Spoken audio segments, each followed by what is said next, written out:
Varicose veins తో బాధపడుతున్నారా? భారతదేశంలోనే బెస్ట్ ట్రీట్మెంట్ అందించే ఏకైక హాస్పిటల్ ఏవిస్.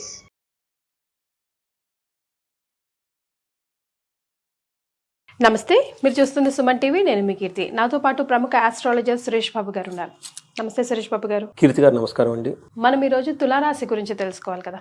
మరి తులారాశి వారికి మార్చి నెల ఎంతవరకే కలిసి రాబోతుంది అంటారు? సో మనం తులారాశి కనుక చూసుకుంటేనండి, ఈ మంత్ మనం రాబోయే మార్చి మంత్ మనకి ఫాల్గుణ మాసానికి అసోసియేట్ అయి ఉంటుందండి. మనకి మార్చి మంత్ బిగినింగ్ నుంచి ఫాల్గుణ మాసం కూడా బిగిన్ అయి ఉంటుంది. రెండు ముఖ్యమైన పండుగలు, ఒకటి హోలీ ఉంటుందండి. ఈ మంత్ ఎండ్ లో మనకి ఉగాది కూడా వచ్చేస్తుందండి. ఉగాదితో మనకి న్యూ ఇయర్ స్టార్ట్ అయిపోతుంది. ఇందులో వచ్చేటప్పటికి మనకి ఫైనాన్షియల్ ఇయర్ కూడా స్టార్ట్ అవుతుందని మనం చెప్పుకోవాలన్నమాట. రెండు రకాల కోయిన్సిడెన్స్ కలిసి ఉన్నాయండి. సో ఈ మాసంలో మనకి 12 రాశుల వరకు ఎలా ఉందో చూద్దాం. అలా తులారాశి కూడా చర్చించుకుందాం. అయితే ఫస్ట్ మనకి జ్యోతిష శాస్త్రం ఎందుకు ఉపయోగం, దీని ద్వారా మనం ఎలా బెనిఫిట్ పొందాలి అనేది చాలా మందికి తెలవదండి. సో మహర్షులు మనకి ఈ జ్ఞానం ఎందుకు ఇచ్చారంటే అండి, భూమి మీద ప్రతి మనిషి, పుట్టిన ప్రతి వ్యక్తి, అది ఏ కులం కానివ్వండి, ఏ మతం కానివ్వండి, ఏ కంట్రీ అయినా కానివ్వండి, 4 పనులు వాళ్ళు చేస్తారండి. ధర్మము, అర్థము, కామము, మోక్షం. నాకు వచ్చే ఫోన్ కాల్స్లో కూడా వీటికి సంబంధించి వేరే ఏమి రావు, అంతే, ఇంకేం ఉండదండి. సో అది బట్ వాళ్ళ ఎక్స్పీరియన్స్ని బట్టి మనకు వస్తూ ఉంటుందండి. మనకి ఏం చెప్పారంటేనండి, మనం ఇవి సాధించేటప్పుడు కొన్నిసార్లు ఈజీగా సాధించేస్తాం, కొన్నిసార్లు చాలా కష్టపడి సాధించేస్తూ ఉంటామండి. కొంతమంది చాలా తక్కువ టైంలో ఉన్నతంగా ఎదిగిపోతుంటారు, కొంతమంది ఎంత చేసినా అక్కడే ఉన్నట్టు ఉంటారనమాట. సో మనకి ఏం చెప్తారంటే, లైఫ్ అనేది చాలా బ్లిస్ఫుల్గా, ఆనందమయంగా ఉండాలి అనే ఒక ఉద్దేశంతో మహర్షులు ఈ జ్ఞానాన్ని ఇచ్చారు. దీని ద్వారా రాబోయే ఫ్యూచర్ మనకి ఎలా ఉంటుంది, ఏ విషయాల్లో అనుకూలంగా ఉంటుంది, ఏ విషయంలో ప్రతికూలంగా ఉంటుంది, ఎక్కడ ఫేవరబుల్, ఎక్కడ అన్ఫేవరబుల్ మనకు ముందుగానే తెలుస్తుంది. మనం ఏం చేయాలి, చాలా క్లవర్గా ఎక్కడెక్కడ మనకు ఫేవరబుల్గా ఉందో మన ఎనర్జీ, టైం అంతా అక్కడ ఇన్వెస్ట్మెంట్ చేయాలి. ఎక్కడెక్కడ మనకు ప్రతికూలంగా ఉందో ఫస్ట్ దాన్ని తెలుసుకోవాలి. మనకి యాక్సిడెంట్లు జరిగిన, అవమానాలు ఏది జరిగినా ఈ అన్ఫేవరబుల్ కండిషన్లోనే, ఇది ఇక్కడ మనకు అన్ఫేవరబుల్గా ఉంది కాబట్టి ఆ విషయం జాగ్రత్తగా వదిలేయాలి. లేదు చెయ్యాలి అనుకుంటే కొంచెం ప్రికాషన్ తీసుకొని చేయాలండి. అలా ఈ శాస్త్రం మనకి యూజ్ అవుతుంది. బికాజ్ ఇండికేషన్, ఒక దిక్సూచి. అందుకని జ్యోతి అంటే చీకట్లో డార్క్గా ఉంటుంది తర్వాత, కాబట్టి ఒక లైట్ మనకు పడితే ఒక కాంతి వస్తుందండి. సో అందుకని మనకు జ్యోతిష శాస్త్రం మన మహర్షులు ఇచ్చారు. ఇది మనకి ఒక గొప్ప సైన్స్ అనమాట. సైన్స్ బియాండ్ సైన్స్ అని నేను అంటూ ఉంటాను అనమాట. ఈ సైన్స్ ప్రకారం మనకి ఈ జ్యోతిష శాస్త్రం ప్రకారం, అందులో వేదిక జ్యోతిషం, నేను చదివేది వేదిక ఆస్ట్రాలజీ ప్రకారం మార్చి మంత్లో తులారాశి వరకు ఎలా ఉందో చూద్దాం. ఈ తులారాశిలో చిత్త 3-4 పాదాలు, స్వాతి 1-2-3-4 పాదాలు, విశాఖ 1-2-3 పాదాలంతా మనకి తులారాశిలో ఉంటాయండి. పేరు బలంగా కనుక మనం చూసుకుంటే రా, రీ, రు, రే, రో, తా, తీ, తూ, తే, ఈ అక్షరాలు మోరాలస్ ఇదే సౌండ్తో ఉన్న అక్షరాలంతా కూడాను మనకి తులారాశిలో వస్తారని గమనించాలి. మన గ్రహ స్థితిని బట్టి కనుక మనం చూసుకుంటే సూర్యుడి సంచారం మీనరాశిలో ఉంటారండి. బుధుడు, శుక్రుడు కూడాను మీనరాశిలోనే, అలాంగ్ విత్ రాహు కూడా అక్కడే ఉన్నారు. 4 గ్రహాలు వచ్చేటప్పటికి వీళ్ళకి మనకి మీనరాశిలో ఉంటున్నారు. అవి చాలా చేంజెస్ రాబోతూ ఉన్నాయి అందరికి. అంటే ఏ హౌస్ లో ఉన్నట్టండి ప్లేస్? సో వీళ్ళకి వచ్చేటప్పటికి 6th హౌస్లో ఉన్నారండి. వీళ్ళంతా 6th హౌస్లో ఉన్నారు. 6th హౌస్లో క్రూర గ్రహాలు ఉంటే కలిసి వస్తుంది. ఒక రకంగా చెప్పాలంటే ఈ తులారాశి వాళ్ళకి బాగుందని చెప్పుకోవాలి. మీరు అడిగిన చిన్న క్వశ్చన్ క్లూ బట్టి చూస్తే. కుజుడు వచ్చేటప్పుడు వీళ్ళకి 3rd హౌస్లో ఉన్నారండి. ఒక రకంగా ఆల్ మేజర్ గ్రహాలు కనుక చూసుకుంటే వీళ్ళకి ఒక మంచి ప్లేస్లో ఉన్నారు అని మనం తెలుసుకోవాల్సి అన్నమాట. కుజుడు 9వ హౌస్లో ఉన్నారంటే 3 కలుస్తారు. సో ఈ ప్రకారం మనం చూసుకుంటే మనకి లఘు గోచారం, సూక్ష్మ గోచారం అన్న కాన్సెప్ట్తో కనుక చూస్తే ఎలా ఉంటుందంటే, మార్చ్ 15th ముందు, 14th ముందు వీళ్ళకి మనోరుజం, కొంచెం మనసులో బాధపడే చిన్న అవకాశాలు లాంటివి ఉంటాయి, ఎక్కువగా కాదు ఉంటుంది. అయితే వీళ్ళకి 14th తర్వాత ఎలా ఉండబోతుంది, ప్లస్ ఈ మాసం అంతా ఎలా ఉండబోతుంది అంటే, మనకు మహర్షులు ఒక లఘు గోచారం, సూక్ష్మ గోచారం అన్న కాన్సెప్ట్ ద్వారా చిన్న మాటలతో మొత్తం తెలుసుకోవచ్చు అనమాట. సంస్కృత పదాలతో వీళ్ళు ఏం చెప్తారంటే, శత్రునాశాంత దేహరుజం విజయం విపత్తిం అని చెప్తారు. అంటే ఇటు మీనింగ్ ఏమంటేనండి, మనసులో కొంచెం చిన్న బాధలు పడే సంఘటనలు జరిగే అవకాశం ఎక్కువగా ఉంటుంది.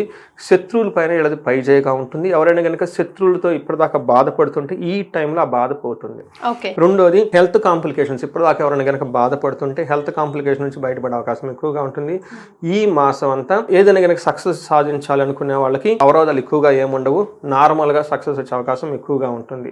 తర్వాత మనకి ఒక విషయంలో కేర్ఫుల్గా ఉండాలి. అనుకోని విధంగా విపత్తి, ట్రబుల్స్ వచ్చే అవకాశం ఎక్కువగా ఉంది. ఇది మాత్రం కొంచెం కేర్ఫుల్గా ఉండాలి. మిగతా అన్ని విషయాలు చాలా సాధారణంగాను, లేదంటే చాలా బాగుండే అవకాశం ఎక్కువగా ఉంటుంది. అది మంచిగా ఉండదు, చెడుగా ఉండదు, మనకు న్యూట్రల్ తటస్థంగా ఉండే ఒక మాసం అని మనం వీళ్ళకి అనుకోవాలి. ఒక రకంగా చెప్పాలంటే బాగుందని మనం చెప్పుకోవాలన్నమాట. మనకి డీటెయిల్స్ చూస్తే సూర్యుడు వీళ్ళకి 6వ ఇంట్లో ఉన్నారండి. ఉండటం వల్ల జనరల్గా వీళ్ళకి మనకి షష్టౌ రవో అంటే మనకి 6వ ఇంట్లో కనుక రవి ఉంటే సుసౌఖ్యధీన్ యత్న కార్యార్థ సాధనం దేహారోగ్యాది సంతోషం వస్త్రధన లాభకృత్ అని చెప్తారు. మనకి సంస్కృత శ్లోకాల మీనింగ్ చేస్తుంటే ఈ టైంలో శుక్రుడు వీళ్ళకి అనుకూలంగా ఉంటుంది, సూర్యుడు వీళ్ళకి అనుకూలంగా ఉన్నారు. ఏ విధంగా అనుకూలంగా ఉన్నారంటే సంతోషం ఉంటుంది, ధనలాభం ఉంటుంది, అన్ని కష్టాలు తొలగిపోతే ధైర్యంగా చాలా బాగుంటారు.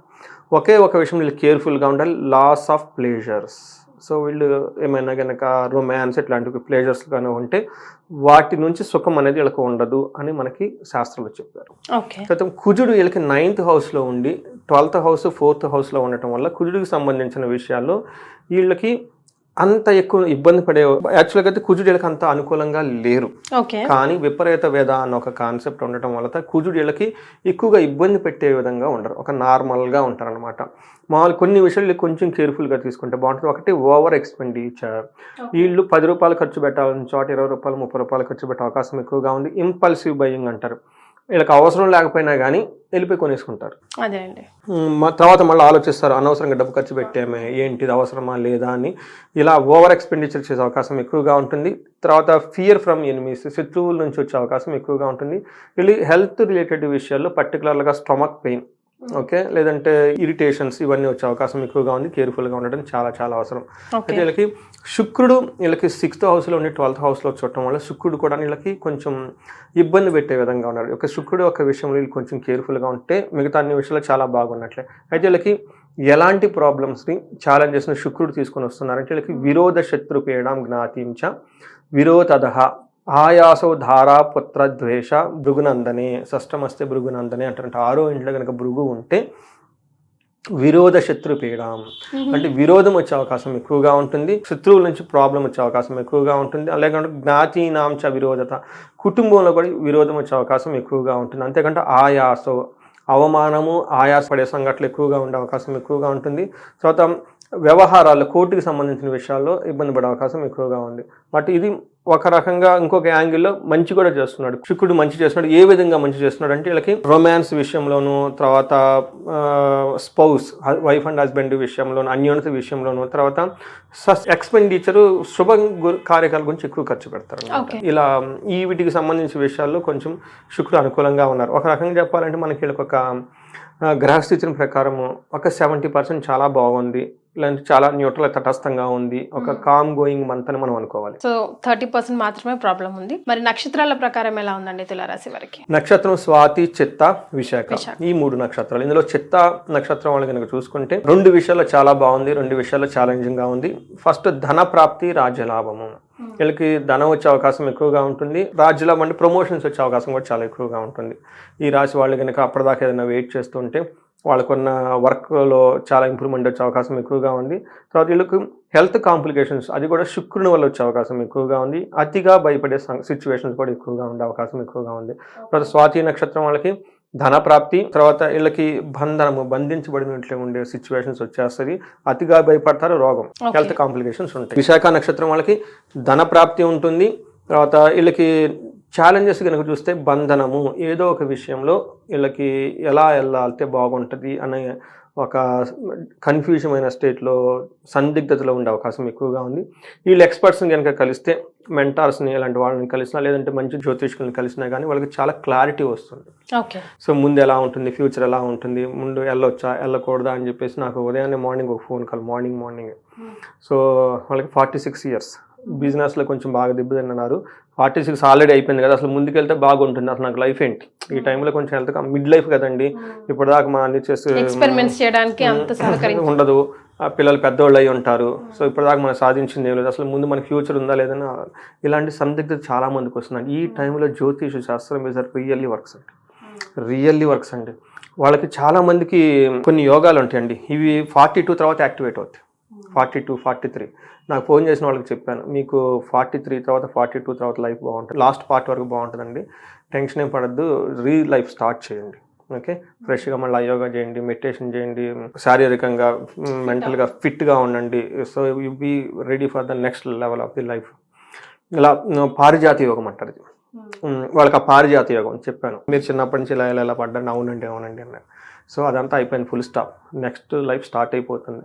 దాని టర్నింగ్ పాయింట్ ఏమంటే మీరు నాకు గురువుని కలవటం.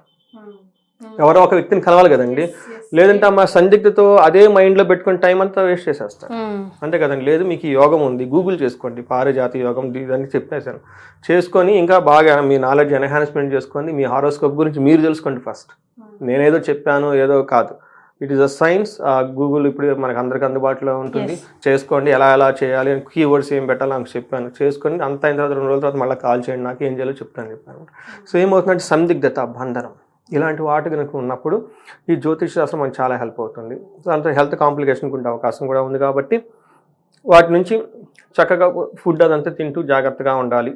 తర్వాత విశాఖ నక్షత్రం వాళ్ళకి జ్వరాలు వచ్చే అవకాశం ఎక్కువగా ఉంటుంది, కేర్ఫుల్గా ఉండాలి. బట్ మిగతా నక్షత్రాల వాళ్ళంతా చాలా బాగుంది, ఏం టెన్షన్ ఏం లేదండి. బట్ రెమెడీస్ ఏం సూచిస్తారండి వీళ్ళ కోసం? వీళ్ళకి శుక్రుడికి సంబంధించిన రెమెడీస్ చాలా అవసరం అండి. వీళ్ళకి హెల్త్ కాంప్లికేషన్ శుక్రుడి నుంచి వస్తుందండి. శుక్రుడికి అధిష్టాన దేవత లక్ష్మి. ఓకే, మనకి శుక్రవారాలు కూడా వీళ్ళు చాలా జాగ్రత్తగా ఉండాలి.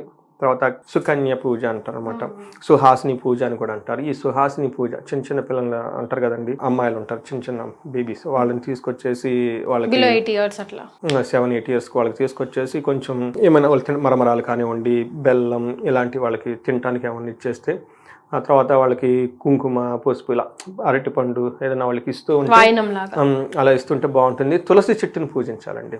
శుక్రుని యొక్క అధిష్టాన దేవత లక్ష్మీదేవి కలిసి తులసి చెట్టు అనమాట. అందుకని చెప్పేసి తులసి చెట్టుకి సింపుల్ రెమెడీ ఏమంటేనండి, నువ్వులతో తులసి చెట్టు దగ్గర కనుక ఈవినింగ్ టైం ప్రదోష కాలంలో కనుక పూజ చేస్తే వీళ్ళకి ఈ హెల్త్ కాంప్లికేషన్స్ తగ్గిపోతాయి. అతిగా భయపడే సిచ్యువేషన్స్ ఎక్కువగా ఉందండి. వీళ్ళకి భయపడిన సందర్భాల్లో కనుక మన్యు పాశుపత అభిషేకం కనుక చేయించుకోగలిగితే వీళ్ళకి కనబడిన శత్రువులు, కనిపించే శత్రువులు, ఇబ్బంది పెట్టే శత్రువులు, రాక్షస పీడలు మొత్తం ఎగిరిపోతాయండి. ఇన్స్టాంట్ రిలీఫ్ అండి. అంటే వాళ్ళకి లోకల్లా కనుక ఊపించుకుంటే, అది చేయలేని వాళ్ళు అట్లీస్ట్ ఏకాదశ రుద్రాభిషేకం చేయించుకున్నా కానీ, శివుడికి అభిషేకం చేయించుకున్నా కానీ ఈ అతిగా భయపడేదాన్ని పోతాయండి. రెండోది, ఎక్కడైనా కనుక రావి చెట్టు దగ్గర జంట నాగు పాములు ఉంటే కనుక అభిషేకం చేయండి, పాలతో అభిషేకం చేసి. వెరీ సింపుల్, పంచోపచార పూజ సరిపోతుందండి. మన షోడోపచార పెద్ద పూజలు ఏం అవసరం లేదు, సింపుల్ పూజ అనమాట. సింపుల్గా చేసుకోగలిగితే జంట నాగలికి పాములకి వాళ్ళకి పాలతో అభిషేకం, వీలైతే ఆవు పాలతో అభిషేకం చేసి చిన్న పూజ చేసి అక్కడ టైం కొంచెంసేపు కూర్చొని మెడిటేషన్ కనుక చేయగలిగితే వీళ్ళకి అతిగా భయపడే సిచ్యువేషన్ నుంచి బయటకు వచ్చేస్తారండి. ఓకే, సో సింపుల్ రెమెడీస్ అన్నీ చేసుకోవచ్చు కూడా. అంటే వాళ్ళకున్న తీవ్రతను బట్టి, డబ్బులు కొంతమంది ఉండవు కాబట్టి, ఇది కొంతమందికి ఉంటుంది కాబట్టి, వాళ్ళకి పెద్ద ప్రాబ్లమ్స్ ఉంటాయి కాబట్టి వాళ్ళు మన్యు పాశుపతం చేయించుకుంటే చాలా powerful. Right, thank you so much అండి. థ్యాంక్ యూ అండి.